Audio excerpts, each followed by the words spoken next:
Não tem uma frase assim que se botava em algum lugar, agora não se bota mais porque é tolice. Sorria, você está sendo filmado, né? Então, eu acho que nós vamos ter que mudar o nosso comportamento, né? Então é assim, se você está fazendo alguma coisa que você não quer que os outros saibam, você vai ter que ter muito cuidado, né?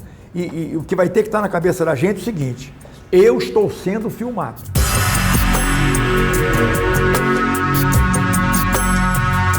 A internet é uma ferramenta fundamental hoje em dia. Contudo, muitas pessoas a utilizam para se exibir. Estamos o tempo todo tirando fotos, filmando o nosso dia a dia, querendo compartilhar tudo o que acontece ao nosso redor. Porém, nos últimos anos, a web vem se tornando palco para crimes de vários tipos: pedofilia, racismo, injúria e difamação. E um dos mais comuns atualmente, o roubo de dados. Segundo a empresa Gemalto, só no primeiro semestre de 2018, cerca de 4,6 bilhões de dados foram roubados. Dado é tudo. Não é tudo que eu puder coletar sobre você é dado, né? Começa pela sua foto, pelas suas fotos, acaba pela sua conta bancária, invade aí pelos seus hábitos, pelos seus movimentos, por onde você vai, de onde você vem, etc. Então, dado hoje é tudo que se pode coletar a respeito de alguma coisa, de alguma pessoa, de algum evento.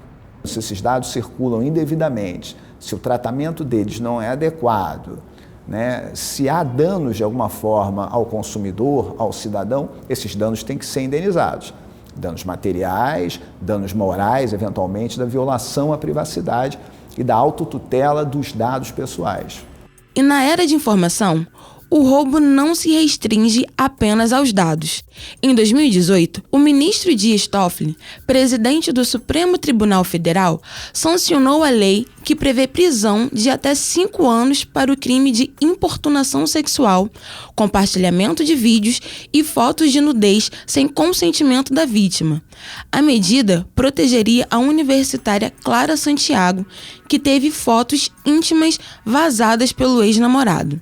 Eu tinha 13 anos, foi primeira vez que eu bebi álcool, e eu tava numa festa com meu namorado na época, e eu tive um apagão total. Eu não lembro muito do que rolou nessa festa, mas de acordo com ele eu tirei essas fotos no celular dele, ou no meu, nunca ficou explícito isso, mas eu apaguei e não tinha mais essas fotos, eu não lembrava dessas fotos, eu não fazia ideia do que tinha rolado. E 1 ano depois disso, eu já tinha terminado com ele, a gente terminou em janeiro, e ele ficou tentando voltar. E aí em maio, quando eu comecei a namorar outra pessoa, essas fotos vieram à tona, eu não sabia o que tinha acontecido, não fazia ideia. E a primeira pessoa que eu pensei foi ele, que era a única pessoa que eu fiquei tanto tempo, que eu fiquei mais de 1 ano com ele no relacionamento. Vamos dizer que a moça tenha perdido a memória ali, a consciência do que estava fazendo, e acabou fazendo. E eu vou admitir ainda mais fortemente, eu vou admitir que diante de tudo isso, ela até gostou do que fez, né? Estava ali naquele ambiente, bêbada ou drogada. Esse cara é um criminoso.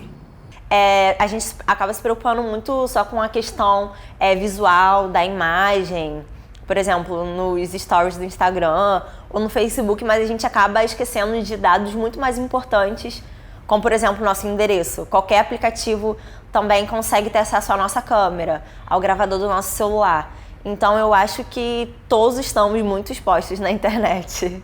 Surgiu o marco chamado Marco Civil da Internet, assim como mais recentemente a chamada Lei Geral de Proteção de Dados. São diplomas legislativos que surgiram de uma necessidade iminente da sociedade em se proteger os dados pessoais de cada cidadão. Por essas razões, é preciso redobrar a atenção nas redes sociais. Em março de 2018, mais de 50 milhões de usuários do Facebook tiveram suas informações roubadas. A empresa americana Cambridge Analytica utilizou esses dados para manipular a intenção de voto dos estadunidenses nas eleições presidenciais de 2016 e no referendo que definiu a saída do Reino Unido da União Europeia. Depois do escândalo, escândalo, o Facebook definiu uma postura de proteção à privacidade dos usuários, buscando reerguer sua credibilidade. Mas eu tenho amigas que sofrem comentários super racistas, super homofóbicos, e é muito engraçado, né? Porque eu falo sobre essas coisas, não tanto quanto deveria, mas quando você fala e quando você coloca a sua cara a tapa, as pessoas se acham no direito de te ofender. E na internet, o fato da pessoa estar por trás de uma câmera, na sua casa, teclando, estudos demonstram isso, fica mais agressiva, né? Tem menos filtro do que falando diretamente para outra. Então é um terreno fértil onde reina, né, ataques pessoais, injúrias, difamações, tudo isso são atos ilícitos no fundo. É claro que a pessoa tem a sua liberdade de expressão, mas a liberdade de expressão ela é tutelada funcionalmente, ou seja, ela é protegida pelo direito até o limite em que ela se revela como manifestação da personalidade da pessoa. Mas ela não pode jamais atentar contra uma dignidade alheia.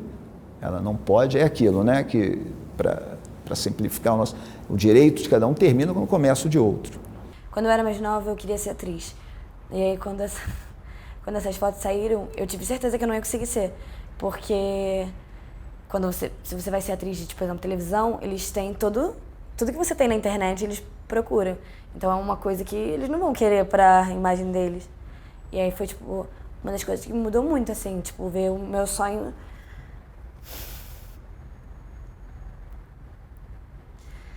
Ver o meu sonho indo por água abaixo. Então, foi muito complicado, de verdade. A gente está numa privacidade hoje, falar de privacidade é absolutamente não contemporâneo, né? Nós não temos privacidade nenhuma.